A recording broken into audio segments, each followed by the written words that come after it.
Welcome to a special episode of the Better Learning Podcast. My name's Kevin Stoller, host of the show, and this is one that we were out live talking to people and getting a lot of different perspectives from LearningSCAPES in Portland.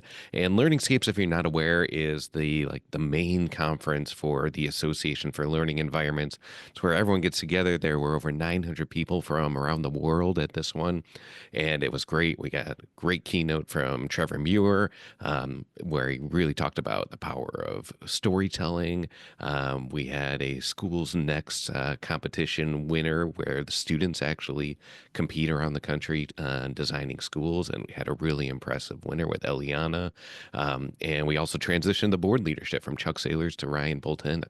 So main themes, though, that I kept hearing and the conversations I kept having while we were in Portland was just that power of storytelling, that emotional connection that we as an industry need to keep telling, that not only in our designs, but also out to our communities and to the school leaders that we're working with. So the people who are not familiar with A4LE, it's a lot of the architects that are building schools, but there's also a lot of school leaders, facility managers, and vendor partners that are all kind of aligned in this mission of wanting to create better learning environments for students and teachers and the communities. So the main themes to me were really that storytelling that we just need to keep that focus. And then the other one, the conversation that as we saw more and more involvement of furniture in there, is that we have done a really good job of new products and just in the evolution of our industry in the furniture side of things. If we look back the last 10, 15 years, we have some really good new products and research that show why it makes the impact. We're kind of in this process of the how of making sure that the teachers are coming along and getting trained and their input is there. So there's a lot of focus on professional development, but I feel like as an industry, we're working on that. The last piece there where I had a lot of the discussions were actually like the what needs to happen to actually make this process more seamless. And I had a ton of discussions about the FF&E process, where it used to be when furniture was considered more of a commodity, that it made sense to just build a spec of what furniture you wanted and then bid it out. And here I felt like we had a lot more conversations, a lot deeper, of how important it is to pick your partner early to help be your guide, because that way it's going to flow all the way through and make sure that the furniture is being part of those early discussions of visioning and integrated into that culture change. So that to me was the conversation felt like I was having over and over again. And I'm sure, I know we're working on that and we'll be talking to that. Just know in that process, if we as our company K-12 could be a resource for that, please let us know. A great place to start is at our website, which is KAY-TWELVE.com. But I enjoyed connecting with so many people in here, and this is going to be a big compilation. So a huge shout out and thank you to Kevin Foote, who did the majority of the interviews in here. And as I was being pulled into different responsibilities at the conference, and next year's going to be in Phoenix. So enjoy this compilation here. All these voices are so important to what we're doing in education and the community. So enjoy. The term radically student-centered, what does that mean to you? My name is Chuck Saylors. I'm currently serving as the chairman of the board for the Global Board of Directors for A4LE. To me, it means that every student has a quality learning environment, something that's engaging, that's energetic, that is meaningful. The teacher themselves has an exciting workplace where they can share their skills with their students. That's what, to me, radically centered a student environment is like.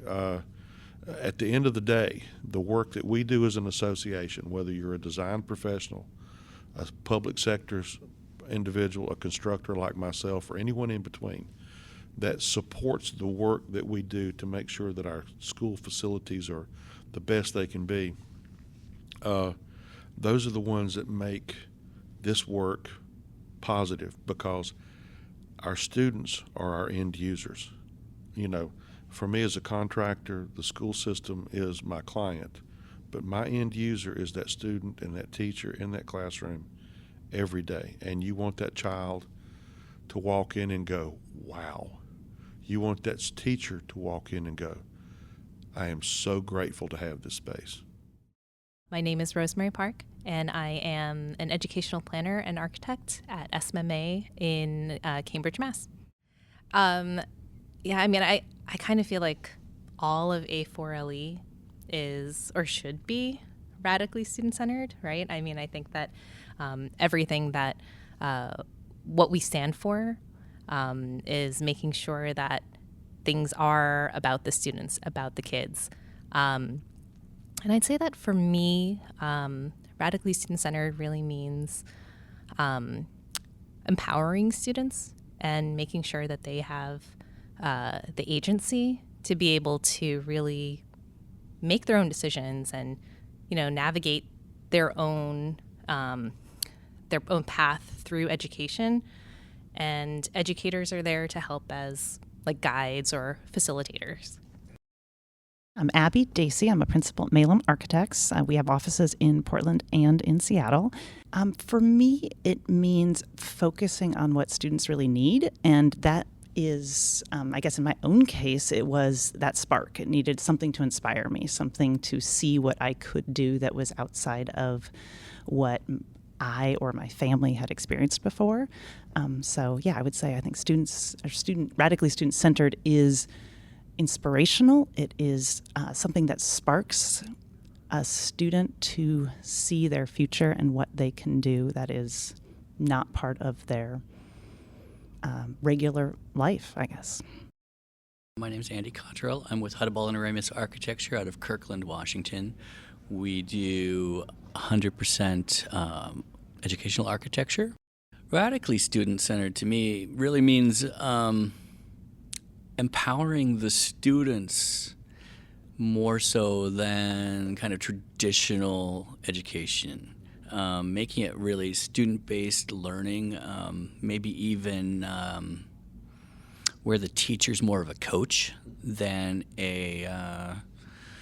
someone just up at the screen presenting to them. So deals a lot with flexibility in the learning space, a lot of maybe outdoor learning spaces as well.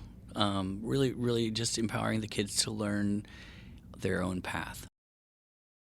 My name's Laura DeGoyer. I'm the Capital Program Manager for Lake Washington School District. I think it's really helpful to understand how our kids are being supported, especially when they come to our district with a lot of different backgrounds.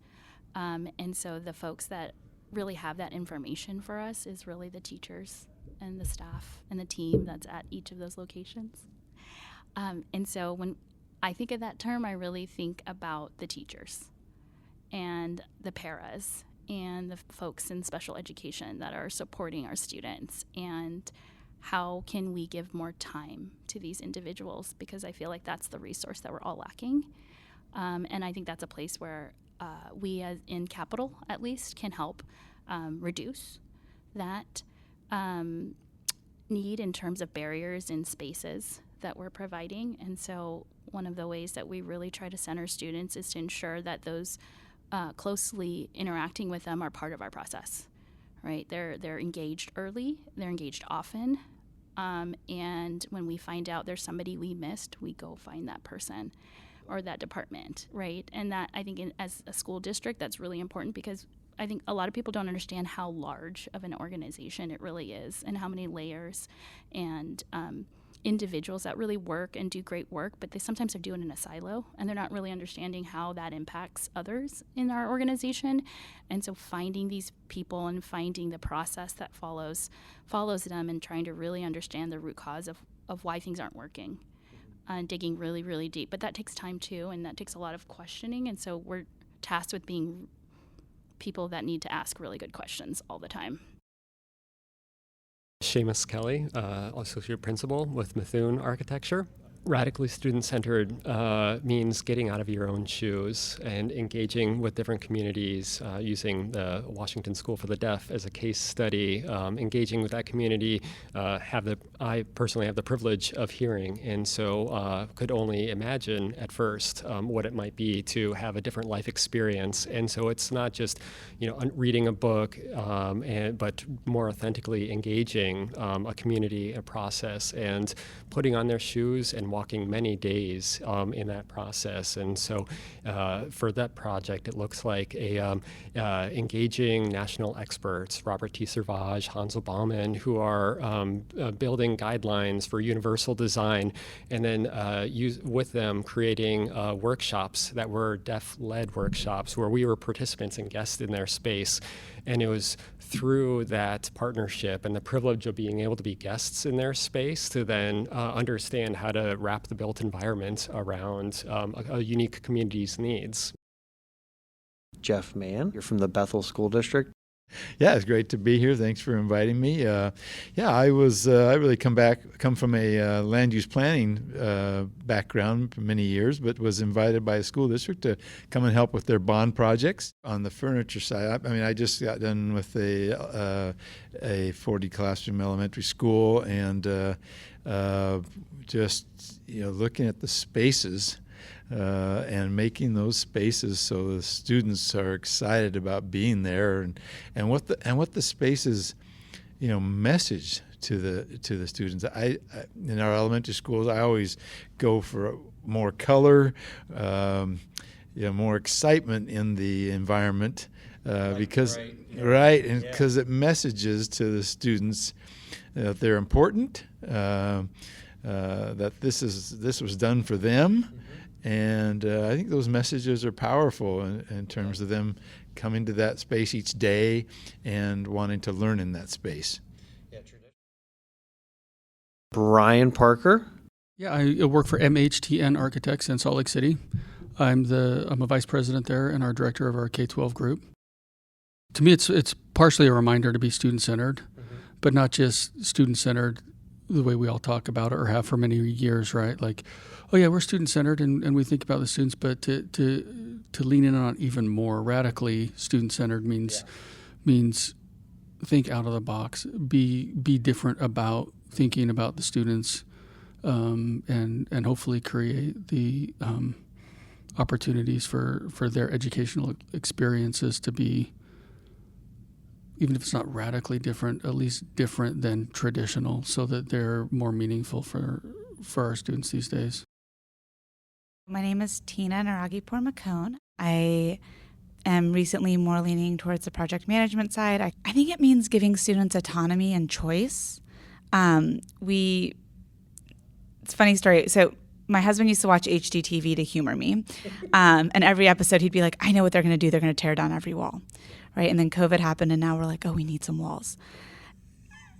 And school, I think it's interesting because, like, for so long, you had the rows and rows of desks, right? And then we said, oh, no, everyone needs to learn collaboratively. Well, there's someone who probably still needs to sit at that desk and wants to sit at that desk to learn. And so I think the pendulum swung one way, and then it swung the other, and now we're trying to figure out what that balance is in terms of allowing students choice. Oftentimes, we're really worried to give our elementary school students choice. And a lot of studies show that at that age, they're more likely to choose based on how they learn best because they don't have the peer pressure. And so kind of unlearning and relearning some of the things that we were told early on and applying that to the schools we're designing, I think is really important. My name is Irene Higaglione, and I'm the president of Into Architecture. To me, it means a totally different school environment than what we have today. It's just it's kind of a goal of where we want to go, but it's just not anywhere near where we are today. So it just makes me think. Look at it through my own eyes of going to school, looking through my son when he went to school and when he's going to school now, and then just even in the schools that we design and do. What can we do better to make them really about them rather than about everybody else? I'm Sean O'Donnell. I lead the school design practice for Perkins Eastman Architects. I've been puzzling over what that means, since you invited me here. And, the one answer that I have come up with that I'm sort of happy with is that, it's really framed around the fact that one size doesn't fit all, right? And that what we're learning is students are so diverse, in any number of ways that, really challenges us as designers to think very differently and specifically in each of the instances that we're working within. So, again, it really requires a process, of engagement and asking the students, frankly, what's appropriate for them. I'm Meredith Wasick. I'm based out of Houston, Texas, and I work for Stantec, which is an architecture and engineering firm. Well, I think radically student-centered means that we are definitely putting the student first, and they have a very high vested interest in their own personal education. I think that it means including them in the entire process of defining what education looks like. I think it's critical that we consider this because one size does not fit all. And the more and more we have diverse learners for all different reasons, we're starting to understand and realize that our old ways in education in the U.S. of one size fits all really isn't doing the trick. And so radically student-centered, what do they need? What do they want, and how do they want to receive it so that they can be the most successful? My name is Wayne Raynaud. I am a educational facility professional, architect. Well, I like the word radically student-centered. I think it means the student has to be the most important thing in that equation. And I think not every student's the same. And I think it's very important. I've always said all of us can learn something from everyone we meet and talk to and have a conversation with. Our stories that we share with people are very important. Every student is very different, right? Where they came from, what are their adversities? What are they dealing with? How do they need to be reached? Do they require accommodations? How are we going to give them real access, on their terms, the way they need it, to an education that's going to lead them to some sort of success, give them the opportunities they deserve. Sarah Nyes.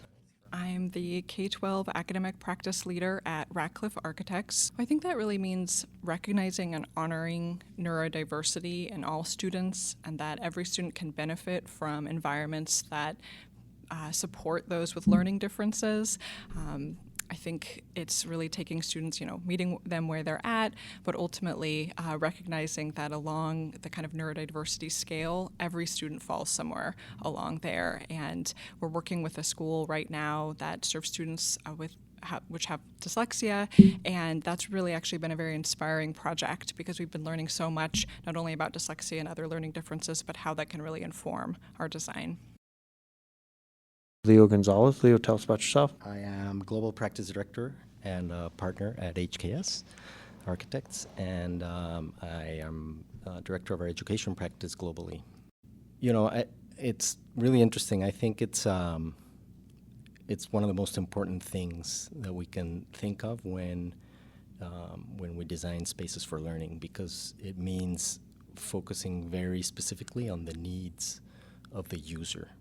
And like in any other industry, the systems that govern the industries have so many other things to worry about that the real focus on the most important subject gets lost in the shuffle. And so putting this at the forefront in such a poignant way, radically student-focused, is very, very important. Ken Crawford. I'm the executive director over support services and athletics for Ogden School District in Ogden, Utah. To me, that is why I went into education, because I wanted to make a difference in young people's lives. I had great mentors and people that were of influence when I was younger, whether it was a coach or a teacher, that helped shape me and the decisions that I made, and I wanted to be able to have that same influence. And so when I hear that, I think about what can we do to help all kids. I think we come from different backgrounds, and a lot of times we only see the area of influence that's around us, and we don't always know what all the possibilities are, right? And so I've come across so many students who don't always have hope, who maybe don't know what their options are beyond what they've seen, and they aren't able to get out of some of those cycles, particularly poverty cycles, right? And so being able to provide them with the resources and allow them the opportunities and the vision to see what's out there to not only make a better future for themselves but for their families is what that means to me. Nathan Stringy, tell us about yourself. Glad to be here. Fielding International is a school design firm that is looking at the way that we can design schools where learners thrive. It means that we've taken the time to listen to kids, and I've had a chance to talk with kids all over the country, in some cases all over the world, and it's pretty consistent of what they're asking for. They understand that the current education system is largely not working for them, that it's not student-centered. They talk about what they need. They talk, and it's not unilaterally that every kid has the same needs, but every kid has unique needs. But they want to have agency. They want to feel empowered. They want learning that's relevant, that they're connecting to community, that applies to their life and their interests. So being student-centered means that we are taking in what kids are saying about what they need, and we're making decisions about the environment, about curriculum, about pedagogy that are actually taking into consideration what we know they're asking for. And so to me, that's what radically student-centered is. It's listening to what kids are telling us and then making decisions about that. I am the Chief of Leadership and Strategic Initiatives in Houston ISD. I actually think about what we're doing in Houston in our transformation. We are taking 130 out of 274 schools, and I think we are making them radically student-centered in the terms of we are teaching teachers how to be master facilitators, where students do all the learning, the work, the discourse, engaged fully in the lessons with reading and writing and thinking and listening. It is kind of a magical process to see, and we've seen tremendous results in just 1 year. My name is Ross Parker. I'm an architect and learning environment planner with Arcadis Architects in Seattle, and I've been the studio lead there for about 6 years now. It's a fascinating concept, and I've been doing a lot of introspection on that very concept the last few months. And for me, what it means is going right down to taking that literally and using Edward Hall's personal spaces as kind of a guiding point, actually starting to look at the very basics of the student, starting with the body, the mind, and the brain, and the physiology. We need air, we need water, we need food, and light in good quantities. And we need proper sensory stimulation at appropriate levels. And then working out from there, it's all what I like to think of as concentric layers of interaction or engagement. So starting with the body itself, what's the body engaged with? Is it the temperature of the air? Is it the furniture? Which, of course, all this gets into proxemics and ergonomics. And then from the furniture, is it the phone we're holding or the pen or the tablet, the book we're reading? And everything that needs to be there to support our interaction and therefore our information gathering and our learning. And then from there out, it gets into interactions of social space, 1 person, 3 people, 5 smaller groups, larger groups, up to a cohort of maybe a classroom size. Then you get into where is the instructor or teacher or whatever leaders there are. And somewhere in there, before you get between that and a greater community or a neighborhood, there starts to be elements that you might think of as a box. Walls, floor, ceiling, enclosure that become important. And for me, if we're really looking at what the student needs, that's where to start, and those levels of engagement move out. And whereas typically as an architect, we start with the box in whatever shape that is. So I think being radically student-centered means really reevaluating not just where that box of whatever shape it is, but is it even there? And how much does it want to break down? How do you apply that radically student-centered approach to your work? I like to think we center students in everything we do, but in particular, I think it's both in how we set up our process for every project and in the product, the actual spaces that we build.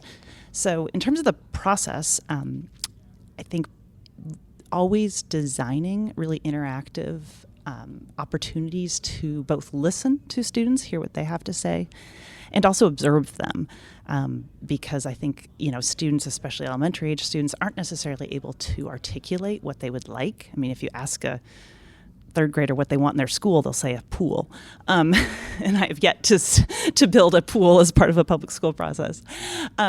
So for example, we were doing an elementary school recently west of town, and it was a highly Latinx community, bilingual school, and we spent a lot of time at the school and in the community, out in the neighborhoods where students live, interacting with families, setting up food and games and just asking questions to get more information. But one of the most kind of a memory I have was we actually went and attended one of the after-school sessions. It was an Aztec dance group, and just being there, the way the students greeted us, they had us enter from the east, they had us sit in a circle, they did their whole music performance and explained all the symbolism and everything that they were doing.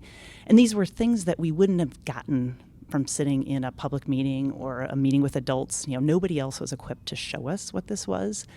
And even the students, I don't think, could fully describe what it was. So being there and seeing how they were interacting both with their space and with their culture was really powerful in terms of influencing how we ended up designing the larger communal spaces in that elementary school.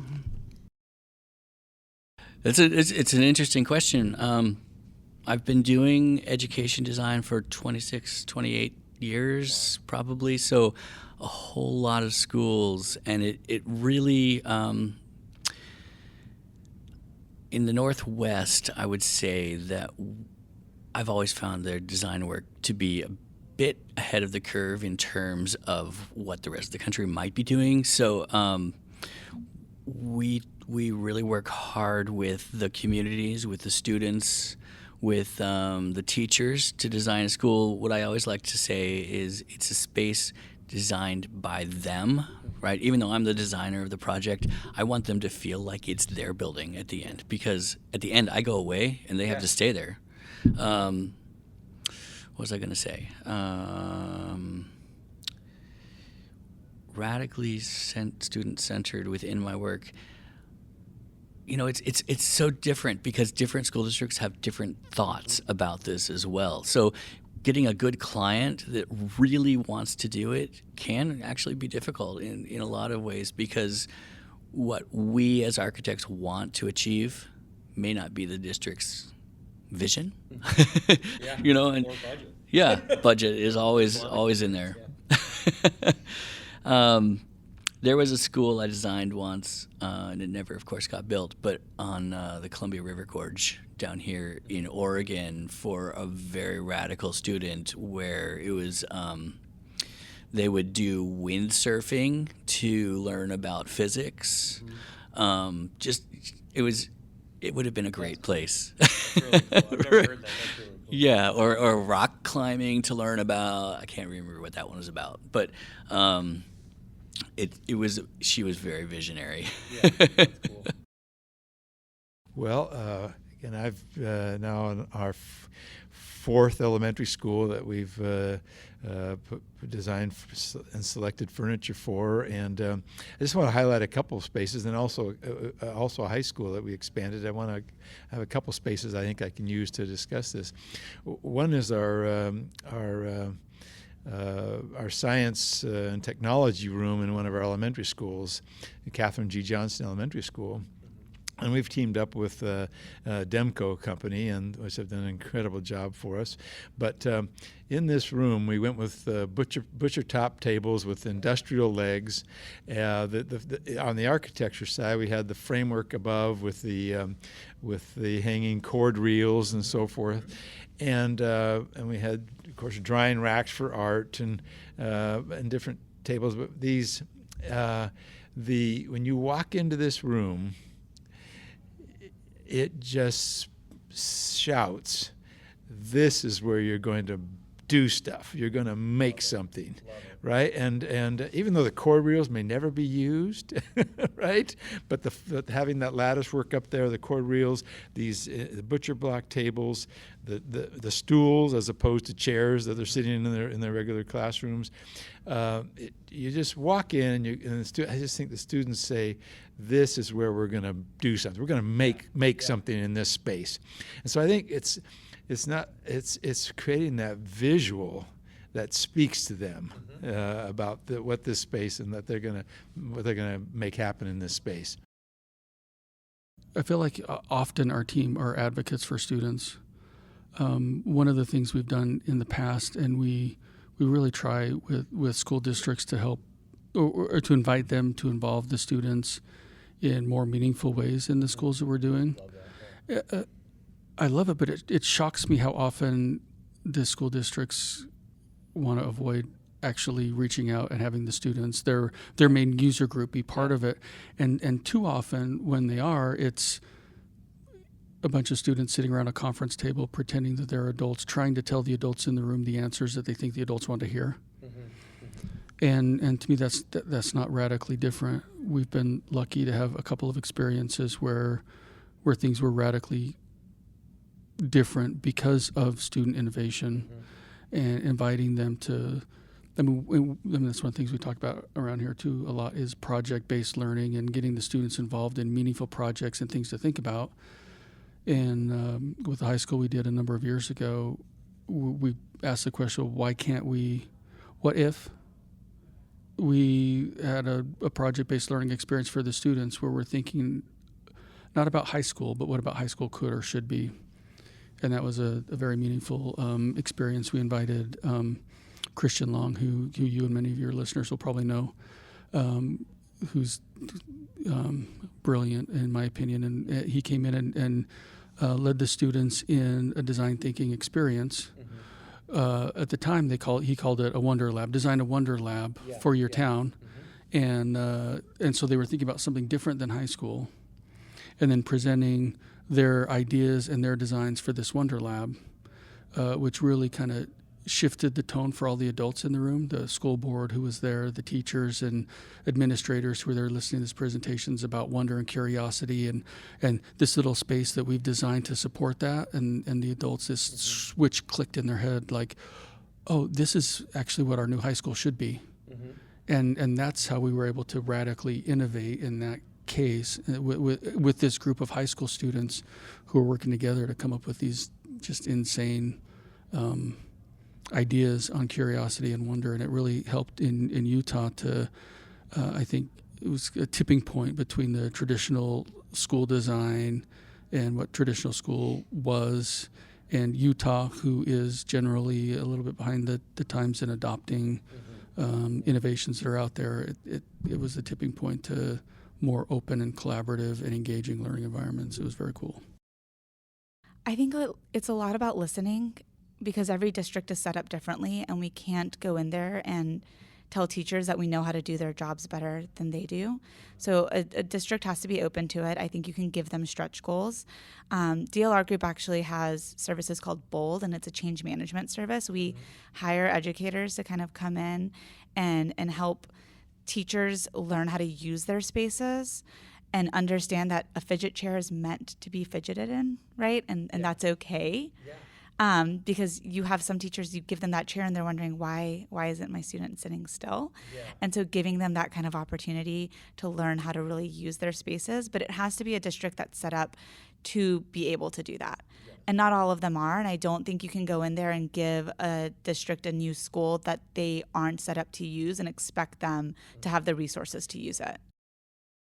So I think I look at it and I'm trying to challenge myself to do things a little bit different than I have before. And one of the things, so this year I was elevated to fellow in the AIA, which was a very interesting process. And the gentleman that was in Dallas that also got elevated is in healthcare design. So I got to know him a lot and learned a lot from him. And he's been practicing something called empathic architecture, which has been around forever, but is not, I don't think it's something that we focus on in the educational world.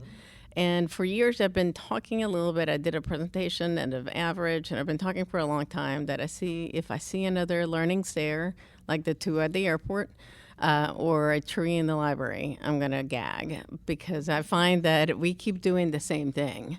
I attended a presentation many years ago where somebody referred to a learning stair as an architectural meme. And I agree, because we seem to be doing to people and saying, hey, we're doing this design for you, and you should be thankful for it, rather than taking kind of this approach from empathic architecture and thinking, let me put myself in your shoes and let me experience this through your perspective. And understanding how diverse learners are today. I mean, and they have been. Now we just can identify them. We know a little bit more about it. We have to do better as architects. We have to do better as designers. Again, a tree in the library photographs beautifully for a magazine or an award, but what does it do to the students in the space? And if it's something that's supposed to inspire, does it attract everybody? Does it appeal the same to all sensory learners, or is now somebody coming in that room and it's, oh my God, this massive tree, and what's going to happen? So I'm trying to look at everything from that perspective and stand back and really do true research, and not what we call the fluffy questioning, or just do really in depth and sit there and go, okay, first just observe and see what students are doing in the spaces, what is working, what is not working, get the opportunity to replace a campus, what's working in that campus, what is not working, what do I see the kids do? Then from there moved into kind of asking questions based on that, and letting them ask questions as well and get a little bit more in depth. And then also, and I have to be cautious when I say students, it's not just the kids, it's the teachers too, and it's the staff there. And then from that point, start brainstorming, coming up with solutions, maybe even prototyping, and then deploying. So really thinking of it through the whole design thinking mindset, but taking a step back, and rather than saying, hey, I know what I'm doing, so here's my kit of parts that I can walk to any design award competition and see the same things drawn, and just really think about why you would do it or not. One of the sessions I went to this morning, it was and I was attracted to it because it was a replacement school, and they were talking about demographics and how they played into it, and data. And one of the findings they found is that the kids and the staff didn't like the learning stair. And I think it's not because it's a bad tool, but it was just, hey, we're going to put this learning stair here, without really understanding these are our students and this is their background and this is what's important to them. So I think with approaching a school design as a school planner, and I believe the A4LE ALEP program was a great environment to reinforce this, it's asking the right questions to the right people, and to excuse me, and to constantly be taking that input and weaving that into the fabric, into the process of design, getting the right people together at the table, whether that is starting off with interviewing students and members of the community, getting the right stakeholders together, to also talking to the folks that are going to be using the spaces, but also the community needing to get the right buy-in. So if you get the right people together, you understand what this space has to serve.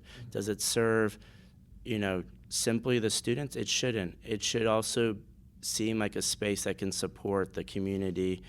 So what does that community need?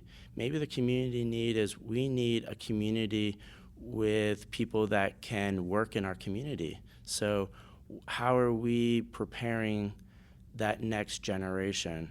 So do we develop CTE programs within our school that address those things? Do we show kids avenues that are different than one traditional avenue? How do we reach those kids, and how do we enable those kids in order to find those passions themselves? So going back to creating spaces that offer the least resistance for the student, the teacher, the facility directors to do what they need to do is ultimately my goal when looking at school design. We want to create spaces that serve the kid today, but ultimately we're trying to create a space that can serve this same community that's going to change over the next 50 years, but this building is still going to be here for the next 50 years. So trying to get that right balance is, that's why we're asking all these questions. And again, I think everything is unique and specifically tailored, to respond to that. But I can think of, one or two examples of schools that we just opened that are responsive to the particular needs of the students in these communities. One is a high school in Alexandria, Virginia, where we opened a building that was really challenged to enhance student engagement. So we reimagined dining and sort of spread it all over the building, across the 5-story building, and surrounded it with CTE programming so that, all the active and experiential environments were front and center in sort of retail positions. So you could see, much like my experience personally through stumbling into architecture, that you can see, all these exciting things going on in these CTE environments, and you might opt into those places. But I think more importantly, what that building offers as an illustration is that there's a really rich array of integrated student services. And if you're familiar with the idea of community schools, what we're starting to see are schools stepping up post-pandemic, particularly, to bring in other partners, other services, other programs, that can really make sure that every student is equipped to succeed, that other issues that might even be external to the conventional domain of schools, are addressed. So you can think about food insecurity, housing insecurity. This particular school, for example, has a family resource center that's run by the city. So students that might be having issues, even with domestic violence and other things that can be traumatic, to their lives, their needs are being met in the facility. There's a teen wellness center too, so health and well-being, that's also operated with state funding. So again, these other partners are coming in, partnering with the schools to make sure that students are ready to learn and ready to succeed, and they have the resources right there on the campus. They don't have to travel or to find these kinds of supports. There's examples of food pantries and dental clinics and other campuses that we're doing. So again, it's this idea of being student-centered is thinking holistically about their health and well-being and their in the classroom. Exactly. Yeah. Right. Yeah, so.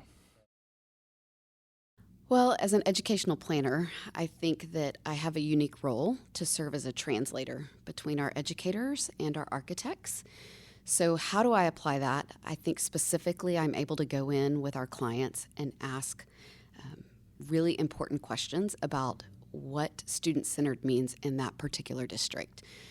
I can ask the questions from the standpoint of having lived in the education world, which is not something that architects necessarily know how to do. And so being that conduit or that voice in between, I think that I also get to apply it from the standpoint of digging really deep with our clients, helping them get past the today or even the tomorrow or the next 5 years, but thinking 15, 20 years down the road. I think it's important to be involved in the conversation of what students are trying to achieve, what gets them excited, right? Because, even as students are very resilient. The younger the person, the younger the child, it seems like the more resilient they are. And we want to be very careful with that resilience, right? And we want to understand, I think, how our built environments can offer a sense of belonging for the student. And I think every student feels invited or like they belong in a place for very different reasons. So it's important to listen to them, or at least understand what their backgrounds are. And have empathy. I think empathy is extremely important. I didn't grow up in a generation of empathy, right? We were told what to do, and we did it. We had to. But at the same time, it's very important to learn what motivates and what is keeping students from being motivated. Some of them have very real challenges. You need to understand that and be empathetic with what those needs are. I think,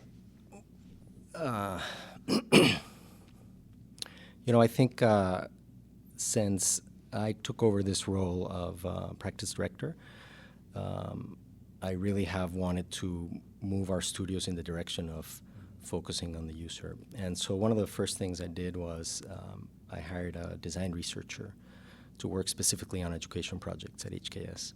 And through the work we've done, in the last 3 years since we've had this position, we've really influenced the way our teams approach the work and the way they think.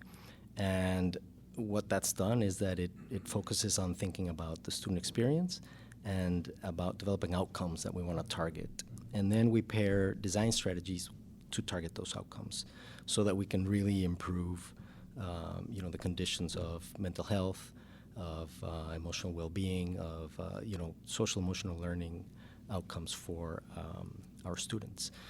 Specifically, I can tell you most recently one that I really appreciate is our team was working on the design of a student housing project at UT San Antonio. And we really wanted to understand the needs of the students, first-year students at UT San Antonio. Most of them are first-generation students. And so we engaged them in a listening session to uncover their needs. And through that session, we learned a lot about what the students need. But one of the things that really came to the top was the need for a space to cry. And you can imagine when you think about, as architects, being given a brief with a program, you're typically given a list of spaces that represent, either in an academic setting, classrooms and libraries and offices. In a residential setting, how many beds, how many bathrooms per bed, all these things, right? These are all metrics of building, but nothing about the quality or the use of the space in such a specific way. And to be able to take that information and then craft spaces within that building program to fit the need has been incredibly meaningful. And this project is now under construction, and I can't wait to see how the students really begin to use those spaces for the needs that they have. Yeah, that's rare. Usually, when you're doing a freshman dorm, it's just how many beds do we need? Yeah. Exactly. I love that approach. And think about the need for a freshman coming to college, first generation, potentially feeling very lost, overwhelmed, and needing a moment of respite, a moment to remove themselves, and then not having that, and the stress that creates, right? And we know that stress and anxiety are and depression are at all-time highs for students, and so there are very important ways that we can influence better environments for our students when we radically listen to them. So whenever we are building a new school or we're doing a remodel, there's two key things that I'm interested in. One is what's best for the student, and then two, what's best for the teacher, and how can we enhance the learning environment. I think many of us have been in schools and in facilities where the building was more prohibitive in the educational process, whether it was fighting with the temperature or stuff wasn't working right or circuits blowing or something like that. And all of those added pieces create greater obstacles for the teacher to be successful in helping be effective as a teacher and helping their kids to truly learn. And so I try to think about those concepts. What is it that can create the most flexibility so that our students and our teachers can be effective learners and teachers? I was approached to start a new school in 2013. And I was in like my 4th or 5th year of teaching and just won this national teaching award. And I kind of thought it was a crazy idea. I was in my, late 20s, and I thought this was never going to work. I was not in a place to start a new school. But the person who approached me and a colleague of mine said, no, listen, like it's going to take time. You got to do research. You got to do some networking and really seeing what school could be. But you don't need to rush. Like, take your time. And we went through a few iterations of that. And ultimately, that school opened as Exploration High School in 2021. And it opened as a public school for public good. It really looked through the lens of what could it be if we weren't bound by the same parameters that most schools are, that are harkened back to the Prussian model of education. And so we looked at things like, how could we create more flexible use of time? How could we give students more agency and freedom in their school day? How could we reshape the role as teacher to be less of a deliverer of knowledge and more of a guide or facilitator of learning, largely through project-based learning? How could we take the spaces, even in the case of an old school building that we're just trying to retrofit in our not very nice budget, how can we make that a very welcoming place and a place where kids want to be, that they feel like they have a sense of ownership of? How can we really look at the goal of what school can and should be and then adapt it to the learning experience that our kids have in school? And we're in year 4. We just had our first graduating class in Minneapolis last spring. It was really exciting. But that is an example of taking an idea and growing it, an idea that was really in the soil of true learner-centered, student-centered mindset, and creating something from that. And from that, it's grown into this incredible school that has about 150 kids now. It's growing and it's doing really well. But it started with that recognition that there is a misalignment in the way that we're doing school, and let's do something about it. Let's create something from that. And so I think there's a lot of people in education right now that recognize these misalignments. There's less of a why gap right now, but there is a how gap, because how we take antiquated systems, learning ecosystems, and transform them into something that is truly learner-centered, it's really, really hard. But that's the work, and that's the work that I want to be part of, and I think that's the work that communities across the country are doing right now. This is Kevin Stoller again. I hope you enjoyed the different perspectives and insights that we had at Portland at LearningSCAPES 2024. We just came off of it, so there's a lot of high and a lot of excitement about everything that had happened there, and all the great discussions and workshops and tours and things that came from that conference. And just a reminder, it's going to be in Phoenix next year in 2025. Get involved. It's really a collaborative event where there's so many people that participate in it. So whether you think you want to be a presenter or lead tours or other events, different things to be involved, highly recommend you get involved with the Association for Learning Environments because of that. And just a reminder to the podcast listeners, wherever you're listening, make sure you hit subscribe, rate, review, wherever you're listening. We just appreciate it. And remember, the hub to all of this is betterlearningpodcast.com. So see you next week.